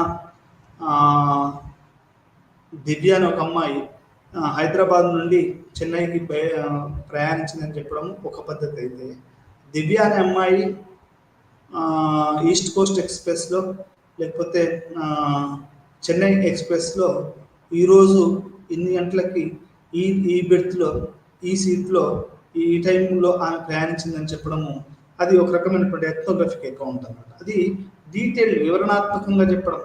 నువ్వు సమాచారం ఇవ్వడం వేరు, వివరణాత్మకంగా చెప్పడం వేరు. సమాచారం ఇవ్వడం ఏంటంటే నువ్వు జస్ట్ పోతున్నారు అని చెప్పడం సమాచారం, లేకుండా పోతున్నారని కాకుండా ఎప్పుడు పోతున్నారు, ఎందుకు పోతున్నారు, ఎలా పోతున్నారు, ఎట్లాంటి పరిస్థితుల్లో పోతున్నారు, ఏం కేటాయించబడ్డది, ఏ ట్రైన్తో పోతున్నారు, ఎన్ని గంటలకు బయలుదేరుతున్నారు, ఎన్ని గంటలకు వస్తున్నారు, ఆ టైంలో ఎందుకు పోతున్నారు, ఆ టైంలో ఎందుకు వస్తున్నారు, ఇట్లాంటివన్నీ కూడా మనం డీటెయిల్గా రాసామనుకోండి, అది మనకు అది ఎథ్నోగ్రఫిక్ అకౌంట్ అనేది మనకు ఇక్కడ అర్థమవుతుంది. ఇది వివరణాత్మకమైన వర్ణనను అర్థిస్తుంది. అంటే ఒక డీటెయిల్డ్ డిస్క్రిప్షన్. యాక్చువల్గా చాలా చాలా మనకు డీటెయిల్డ్ ఇన్ఫర్మేషన్ ఉంటే ఏంటంటే చాలా వరకు మనకు వచ్చే ఇన్ఫర్మేషన్ కానివ్వండి, లేకపోతే మిగతా ఇన్ఫర్మేషన్ కానీ ఎట్లుంటే హాఫ్ ఉంటాయి. అది సరిగా అది మనకు అర్థం కాదు, పక్కన అర్థం కాదు. డాక్టర్లు ప్రిస్క్రిప్షన్ రాస్తారు, అట్లా అసలు వర్ణనే అది చాలా మందికి అర్థం కాదు ఆ ప్రిస్క్రిప్షన్. అంటే అట్లా ఉంటుంది అంటే వివరణాత్మకంగా రాయరు వాళ్ళు. డాక్టర్లు చాలా మంది మీరు మనకు ఆర్ఎంపీలు కానీ కొంతమంది డాక్టరేట్ వాళ్ళు కాకాక్షరంలా రాస్తాడు, అది మనకు అర్థం కాదు, అట్లా ఉంటుంది అన్నట్టు. ఎథ్నోగ్రఫిక్ రకాలు వివిధ జాతుల శాస్త్రవేత్తలు ఉపయోగించే విధానాలు, పద్ధతుల మధ్య వ్యత్యాసాన్ని ప్రత్యేకించి వివిధ కాలాల్లో సామాజిక శాస్త్రాలు వివిధ ఆలోచనలు కొత్తగా వివరించవచ్చు. Positivist, ఫంక్షనిస్ట్ ethnography. పాజిటివిస్ట్ మరియు ఫంక్షనిస్ట్ ఎథ్నోగ్రఫీ 19వ శతాబ్దంలో ఆంథ్రోపాలజీ మరియు ఎథ్నోగ్రఫీలో సానుకూల దృక్పథం ఎక్కువగా ఉంది. ఈ విధానం జ్ఞానోత్పత్తి యొక్క అనుభవవాద భావాలకు కట్టుబడి ఉంటుంది మరియు విచారణ వస్తువు నుండి నిష్పాక్షికత మరియు దూరాన్ని సమర్థిస్తుంది. అంటే ఒక ఆబ్జెక్టివ్గా ఉన్నట్టు రాయడం అనేది ఈ యొక్క పాజిటివిస్ట్ మరియు ఫంక్షనిస్ట్ ఎథ్నోగ్రఫీ అనేది మనకు చెప్తా ఉంది. ఒక వేశ్య గృహాన్ని కనుక మనం ఆబ్జెక్ట్గా రాయాలనుకోండి, వాళ్ళకి ఎట్లాంటి విట్లు వస్తారు, ఎంత డబ్బిస్తే వాళ్ళు వేషవృత్తిలో ఉన్నారు, అసలు దీని వెనకాల ఎటువంటి వాళ్ళు ఉన్నారు, ఎట్లాంటి డ్రెస్సులు వేస్తారు, దీన్ని మనం ఉన్నట్టు రాస్తే అది నిష్పాక్షికంగా ఆబ్జెక్టివ్గా ఉన్నట్టు మనకు అర్థమవుతుంది.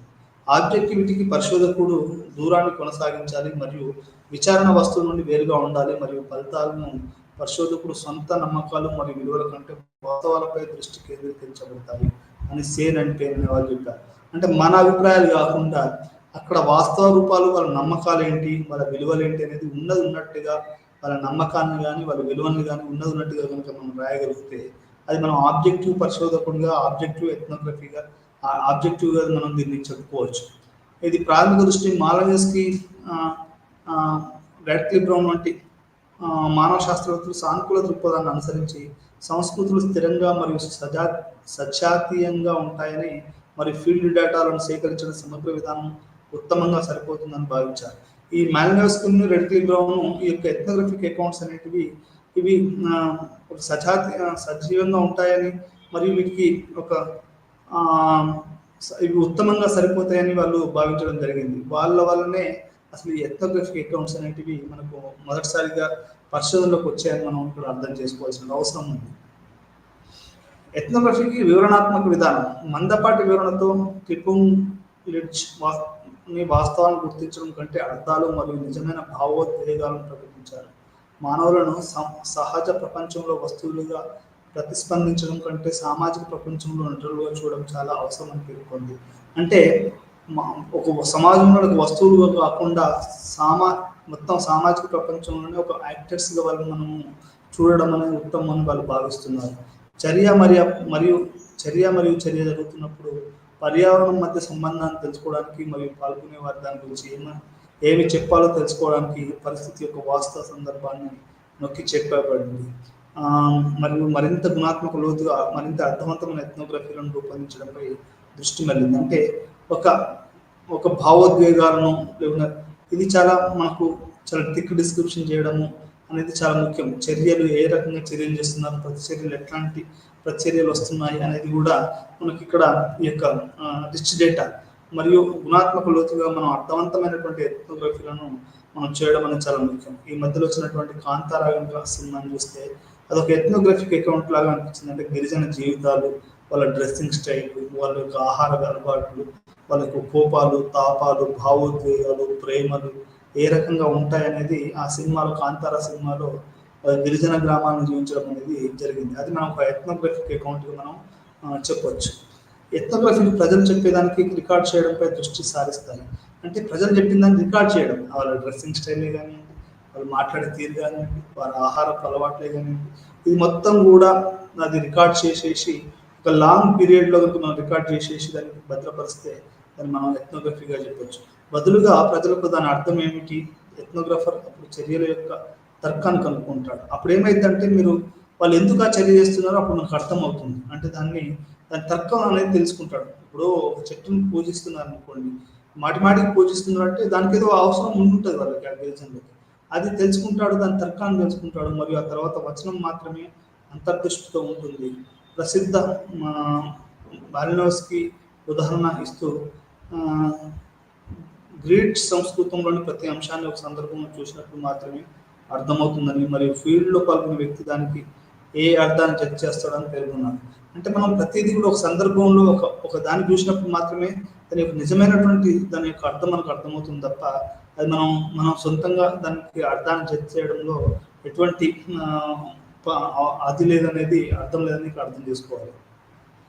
Critical ethnography. కొన్ని ఎథ్నోగ్రఫీలు పెద్ద సామాజిక, రాజకీయ, సాంకేతిక లేదా రాజకీయ సమస్యపై వెలుగునిచ్చేందుకు వ్యూహాత్మకంగా ఉంటాయి. ఇప్పుడు కొన్ని అకౌంట్స్ ఎట్లా ఉంటాయంటే, రాజకీయాలు ఈరోజు 21వ శతాబ్దంలో చాలా క్రిటికల్గా మారిపోయాయి.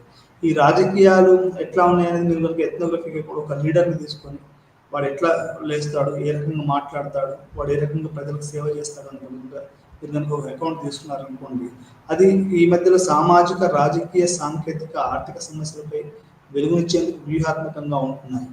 రాజకీయ ఆర్థిక వ్యవస్థను పరిష్కరించడం లేదా అభివృద్ధి చెందిన పెట్టుబడిదారు సమాజాలలో వెనుకబడిన సమాజం యొక్క దృక్పథం చూడడం వంటి పెద్ద సమస్యలకు ఎథ్నోగ్రఫీలో మార్పు వచ్చింది. ఇప్పుడు ఎథ్నోగ్రఫీలో కూడా చాలా మార్పు వచ్చిందనేది ఇప్పుడు మనం అర్థం చేసుకోవాలి. మార్క్సిస్ట్ ఫ్రేమ్లో పొందుపరిచిన మార్క్సిస్ట్ ఫ్రేమ్లో రూపొందించబడిన క్లిష్టమైన వాస్తవిక కథలకి ఉదాహరణకి జిన్షోక్ ఇట్ మైన్స్ అండ్ మైన్స్ ఇట్ ఆస్ యొక్క చరిత్ర మరియు సమకాలీన కథ. మరి యొక్క ఉదాహరణకి హెచ్ఐడి యొక్క సామాజిక ఉద్వేగాల పని ఇది మార్క్సిస్ట్ కలిగి ఉండదు, కానీ ఒక క్లిష్టమైన కథకు ఉదాహరణ. ఫ్లైట్ అటెండెంట్ల మధ్య పార్టిసిపెంట్ అబ్జర్వేషన్ మరియు ఇంటర్వ్యూలను ఉపయోగించి రచయిత ఒక సమస్యాత్మకమైన ఎమోషన్ల గురించి మాట్లాడారు. సర్వీస్ విత్ ఏ స్మైల్ ఒక పెద్ద సందర్భాన్ని అందించేటప్పుడు ఎథ్నోగ్రఫర్ల సామాజిక వాస్తవికతపై వారి అవగాహన పెంపొందించడానికి ఆర్థిక శాస్త్రం, రాజకీయ శాస్త్రం, చరిత్ర మరియు మానవ శాస్త్రాన్ని ప్రస్తావించారు. Service with a smile. ఇప్పుడు ఒక ఫ్లైట్ అటెండెంట్ ఉంది, నేను ఇండిగోలో మొదటిసారి ప్రయాణించాను, వాళ్ళు ఎంతో ప్రేమగా వచ్చి నీకు చేస్తూ ఉంటారు. ఒక్కసారిగా అట్లా పైకి వెళ్ళేసరికి నేను అసలు కూలిపోయిద్దాం అనుకున్నాను. అంటే అట్లాంటి ఇది ఉంటుంది. అంటే ఇక్కడ ఎథ్నోగ్రఫీ అనేది ఇక్కడ ఏం చెప్తున్నాడు అంటే క్రిటికల్ ఎథ్నోగ్రఫీ అంటే ఇది ఎందుకు జరుగుతుంది, ఏ రకంగా జరుగుతుంది అంటే అనేది విమర్శనాత్మకంగా ఎథ్నోగ్రఫీ అనేది నిజమైన వాస్తవాన్ని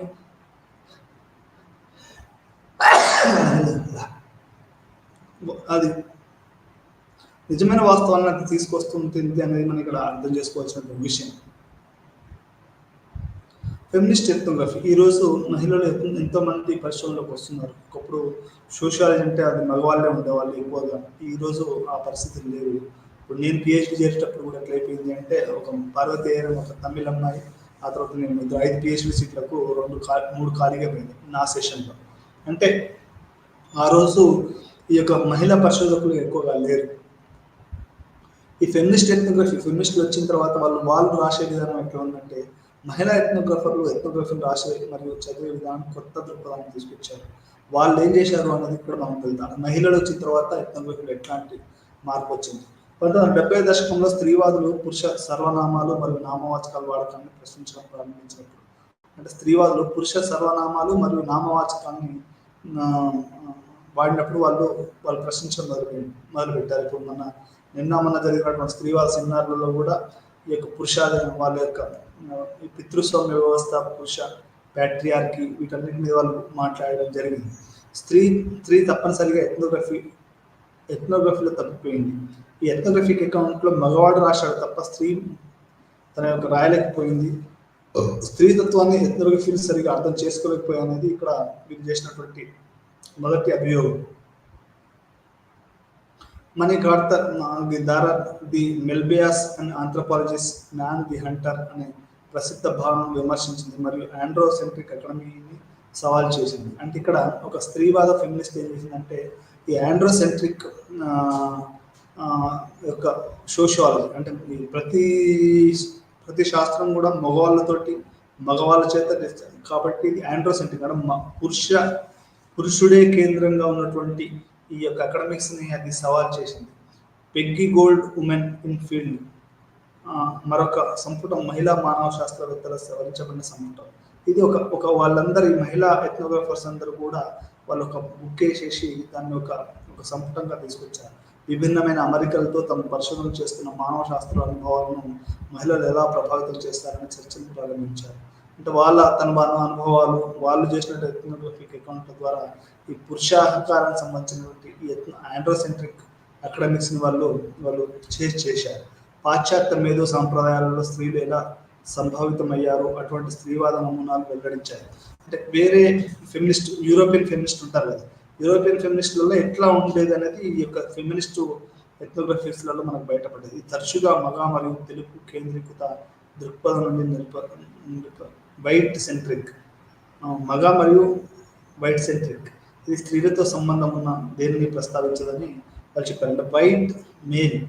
వైట్ మేల్ ఆఫ్ యూరోపియన్ మేలే ఈ ఎథ్నోగ్రఫీని మ్యాలినోస్కి కానీ వీళ్ళందరూ ఎవరండి, వీళ్ళందరూ కూడా ఒక British ethnography male centric and white skin. అదే మ్యాలినోస్కి రెడ్ లిబ్రమ్ బ్లాక్గా ఉండి బ్లాక్లో పోతే వాళ్ళకి అంత విలువ వచ్చేది కాదేమో. ఆ రేసిస్ట్ అంటే ఇక్కడ స్త్రీవాదులు ఏం చెప్తున్నారు అంటే మగ రేసిస్టులు అంటే ఈ వైట్ రేసిజం అనేది ఈ ఆంథ్రోపాలజికల్ ఫీల్డ్ వర్క్స్ కేంద్రీకృతంగా ఉంది అనేది వాళ్ళు స్త్రీవాదులు చేస్తున్నటువంటి విమర్శ. ఎథ్నోగ్రఫీ నేడు ఆంథ్రోపాలజీలో ప్రధాన పరిణామాలలో ఒకటిగా ఇది పరిశోధకుడు ఎథ్నోగ్రఫర్ వస్తువులుగా ఉండేదే చేసే ప్రతిబింబ ప్రక్రియ అంటే స్వీయ పరిశీలన, స్వీయ విమర్శ మరియు స్వీయ దానిపై దృష్టి పెట్టడం. వచనం మానవ శాస్త్రంలో రిఫ్లెక్సిటీ 3 ప్రధాన పరిణామాల కారణంగా అభివృద్ధి చెందింది. అనగా మానవ శాస్త్రంలో యూరో కేంద్రీకృత పక్షపాతానికి అంగీకారం. దీన్ని తలాల్ అసాద్ మరియు బెల్హైమ్ సర్వీస్ వంటి పండితులు విమర్శనాత్మకంగా ప్రస్తావించారు. ఆంథ్రోపాలజీ యొక్క ఆండ్రోసెంట్రిక్ స్వభావాన్ని ఆరోపించిన స్త్రీవాద ఉద్యమం యొక్క ఆవిర్భావం ఇది. అంటే ఎథ్నోగ్రఫీ నేడు ఎట్లా ఉంది అంటే 20వ శతాబ్దంలో ఎథ్నోగ్రఫీ ఎట్లా ఉంది అంటే ఈ వైట్ సెంట్రిక్ యొక్క ఎథ్నోగ్రఫీని చాలా మంది క్వశ్చన్ చేయడం అనేది జరిగింది. దీన్ని మనము ఇక్కడ తలాల్ అసాద్ కానీ వాళ్ళు మా ఫ్రెండ్ ఒక చిట్టిబాబు అనే అబ్బాయి చెప్తా ఉన్నాడు. మొట్టమొదటిసారి నేను తలాల్ అసాద్ని ఈ చిట్టిబాబు ద్వారానే తెలుసుకోవడం జరిగింది. ఈ తలాల్ అసాద్ అనే అతను ఈ వైట్ ఆండ్రోసెంట్రిక్ ఆంథ్రోపాలజిస్టులు మనకు మాన్యువల్స్కి కానివ్వండి, రెడ్తీ బ్రౌన్ కానివ్వండి, వీళ్ళంతా వైట్ ఆండ్రోసెంట్రిక్ బ్రిటిష్ మేల్ కాబట్టి దీంట్లో ఇది ఆండ్రోసెంట్రిక్ ప్రభావం ఉందనేది స్త్రీవాద ఉద్యమం ఆవిర్భావం తర్వాత స్త్రీలు ఎథ్నోగ్రఫీలోకి వచ్చిన తర్వాత ఇది మొదలైందని మనం చెప్పుకోవచ్చు. వాళ్ళు ప్రతి విషయాన్ని కూడా వాళ్ళు క్వశ్చన్ చేయడం అనేది మొదలుపెట్టారు. ఆటో ఎథ్నోగ్రఫీ అనేది పరిశోధన ఆలోచనలు మరియు దృక్కోణాలు ఈ రంగంలో వారి సామాజిక పరస్పర చర్యల నుండి ఉద్భవించాయి.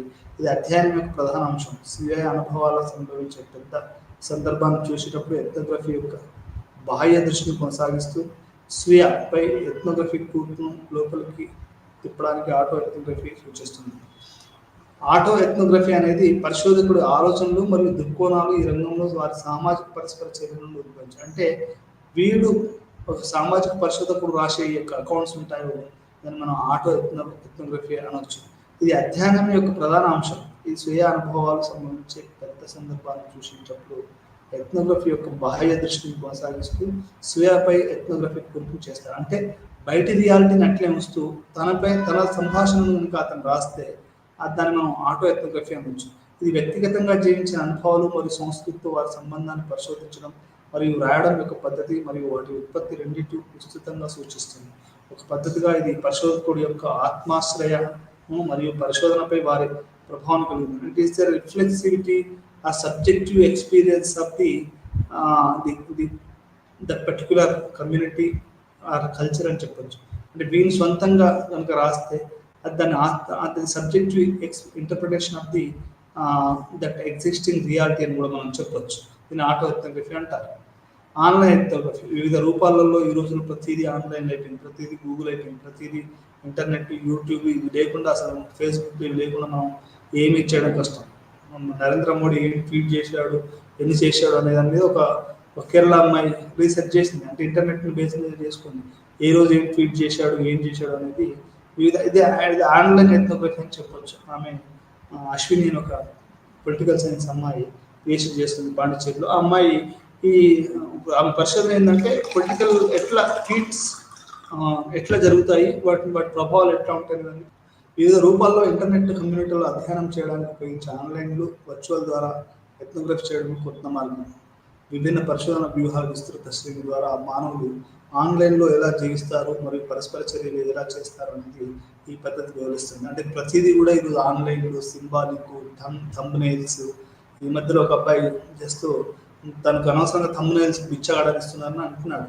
అంటే ఇట్లా మొత్తం సమాజం మొత్తం కూడా ఇదంతా ఎట్లా జరుగుతుంది, ఈ థంబ్నెయిల్స్ ఇచ్చి ఒక అంటే ట్రోలింగ్ అని ఇప్పుడు మీ అందరికీ తెలుసు. ఇంటర్నెట్లో ఒకడు ఏదైనా పోస్ట్ చేస్తే రోజా మీద ట్రోల్స్ చేస్తూ ఉంటారు, రాజకీయ ట్రోల్స్ జరుగుతూ ఉంటాయి, రఘురామరాజన్ మీద ట్రోలింగ్స్ జరుగుతూ ఉంటాయి. ఇట్లా రకరకాల వాటి మీద ట్రోలింగ్ ఎట్లా జరుగుతుంది అనేది మనం కనుక డేటా తీసి దాని కనుక మనం రికార్డ్ చేస్తే అది ఆన్లైన్ ఎథనోగ్రఫీగా మనం ఇక్కడ అర్థం చేసుకోవాల్సినటువంటి అవసరం ఉంది. ఇంటర్నెట్కి సంబంధించిన దీని అర్థం ఇంటర్నెట్ సాంకేతికత యొక్క లక్షణాల యొక్క ఉత్పత్తి అనే భావనను పరిశోధకులు సవాల్ చేస్తారు మరియు ప్రజలు వసించే ఉపయోగించిన తరచుగా చేసే విధానం ద్వారా ఇది నిర్మించబడుతుంది, అన్వేషించబడుతుంది. ఇది ఆన్లైన్ ఎథనోగ్రఫీ. మానవ శాస్త్రం నుండి ఉద్భవించిన ఎథనోగ్రఫీ ప్రజలను ఒక అధ్యయనంలో వివరించడానికి సామాశాస్త్రం ఒక సాధనంగా అభివృద్ధి చేయబడింది. అంటే ethnography is a part of బేసికల్గా ఏంటంటే ethnography is a part of the anthropology. మానవ అభివృద్ధి శాస్త్రంలో ఎథనోగ్రఫీ ఉండేది. ప్రజలను ఒక అధ్యయనంలో వివరించడానికి సమాజశాస్త్రంలోకి ఇది ఒక సాధనంగా అభివృద్ధి చేయబడింది. అంటే దీన్ని సోషియాలజీలోకి నార్మల్ క్వశ్చనర్స్ అవే కాకుండా నేను చేశాను క్వశ్చనర్స్ 10 మందిని 100, 20 మంది 50 మంది ఇంటర్వ్యూ చేశాను, అట్లా నా పిహెచ్డి చేశాను. బట్ ఇట్ ఇస్ నాట్ ఎథనోగ్రఫీ కాకుండా ఎథనోగ్రఫీ నేను వరల్డ్ షిప్లో ఉండి నేను వాళ్ళ జీవన విధానాన్ని గమనించి రాస్తే అది ఎథనోగ్రఫీకి అయ్యేది. అయితే ఏదేమైనా కానీ ఇక్కడ మానవ శాస్త్ర అభివృద్ధి నుండి ఎథనోగ్రఫీ అనేది తీసుకోబడి సోషియాలజీలో సమాజ శాస్త్రంలో ఒక ప్రముఖమైనటువంటి సాధనంగా అభివృద్ధి చేయబడ్డది. ఇది ప్రక్రియ మరియు ఉత్పత్తి రెండింటిని సూచిస్తుంది. అంటే the way you do the research and the way you produce the knowledge అనేది కూడా ఈ యొక్క మనకు ఎథనోగ్రఫీ అనేది సూచిస్తుంది. ఒక సాధనంగా అభివృద్ధి చేయబడింది. ఇది ప్రక్రియ మరియు ఉత్పత్తి రెండింటిని సూచిస్తుంది. ఈ ప్రక్రియను ఎథనోగ్రఫర్ లేదా పరిశోధకుడు పాల్గొనే వాస్తవ ఫీల్డ్ వర్క్ ద్వారా నిర్వచించారు. ఎథనోగ్రఫర్ నిర్దిష్ట సంస్కృతి, వారి ఆచారాలు, నమ్మకాలు మరియు ప్రవర్తన వివరణను సేకరించి ఆపై దానిపై ఎథనోగ్రఫిక్ విశ్లేషణ రాస్తాడు. అంటే వాళ్ళ ఆచారాలు, పద్ధతులు, జనజీవనము, డ్రెస్సింగ్, నమ్మకాలు, విశ్వాసాలు వీటన్నిటిని కనుక మనం కనుక ఒక క్లీన్ అకౌంట్ కనుక రాస్తే దాన్ని మనం ఎథనోగ్రఫిక్గా మనం విశ్లేషణ చేయవచ్చు. ఎథనోగ్రఫీ అనేది ఇతరుల జీవితాలపై ఒక పత్రం మాత్రమే కాదు, అంటే వేరే వాళ్ళ జీవితంలో ఒక డాక్యుమెంటే కాదు, ఇది రచయితతో పాటుగా టెక్స్ట్లో ఉన్న సంఘం లేదా వ్యక్తుల స్వరాన్ని అందిస్తుంది. అంటే ఆ ప్రజల యొక్క నిజమైనటువంటి గొంతుకగా ఈ ఎథనోగ్రఫీ పనిచేస్తుంది. అంటే వాళ్ళ గొంతుక. ఇప్పుడు నేను కోయల మీద నేను పరిశోధన చేశాను. అది నా పరిశోధన, నా ఎంపీ పరిశోధన అనేది ఆ కోయలకి ఒక గొంతుక చెప్తుంది. వాళ్ళ గొంతుక లేని వాళ్ళకి అసలు వాడు జ్వరం వస్తుందని తెలియదు. వాడు ఒక ఫోటోగ్రాఫర్ ఇట్లా చేయి వేయిస్తున్నాడు, వాడు అక్కడనేమో తెల్ల పురుగులు వస్తుంది మన చేతి మీద. అంటే ఈ రకంగా మనకు ఇది జరుగుతూ ఉంటుంది అన్నట్టు. అంటే ఇది ప్రజల మీద ఎథనోగ్రఫీ అనేది ఇతర జీవితాలకు పత్రం మాత్రమే కాదు, ఇది రచయితతో పాటుగా టెక్స్ట్లో ఉన్న సంఘం, వ్యక్తుల స్వరాన్ని అందిస్తుంది. అంటే it represents the voice of the people. Ethnography యొక్క పెరుగుదల సంవత్సరాలుగా అభివృద్ధి చెందింది మరియు వివిధ సైద్ధాంతిక విధానాల ద్వారా తెలియబడింది. ఇది over a period of time మనకు డెవలప్ అయింది. ఈరోజు అది చాలా ప్రముఖంగా సినిమా వాళ్ళు ఉపయోగిస్తున్నారు ఎథనోగ్రఫీని, రీసెర్చర్స్ ఉపయోగిస్తున్నారు. ఎథనోగ్రఫీ లేకుండా ఈరోజు ఒక మంచి సినిమా తీయాలి అంటే ఈరోజు ఎథనోగ్రఫిక్ అకౌంట్ అనేది చాలా చాలా ముఖ్యంగా అది అభివృద్ధి చెందిందని మనం అర్థం చేసుకోవాలి. ఎథనోగ్రఫీ అభివృద్ధి చెందింది మరియు సమకాలీన ఎథనోగ్రఫీ మరింత వాస్తవికత, ఒప్పుకోలు మరియు విమర్శనాత్మక కథలు, కొత్త విలువలు, ఆలోచన విధానాలు, కొత్త జీవన విధానాలను సంగ్రహిస్తున్నాయి. అంటే కొత్త న్యూ ఎథ్నోగ్రఫీ, ఇంతకుముందు ఇంటర్నెట్ ఎథ్నోగ్రఫీ అన్నాం, స్త్రీలవాద ఎథ్నోగ్రఫీ అంటున్నాం. ఈ విమర్శనాత్మక కథలు అంటే క్రిటికల్ ఎథ్నోగ్రఫిక్ అకౌంట్ జరుగుతున్నాయి.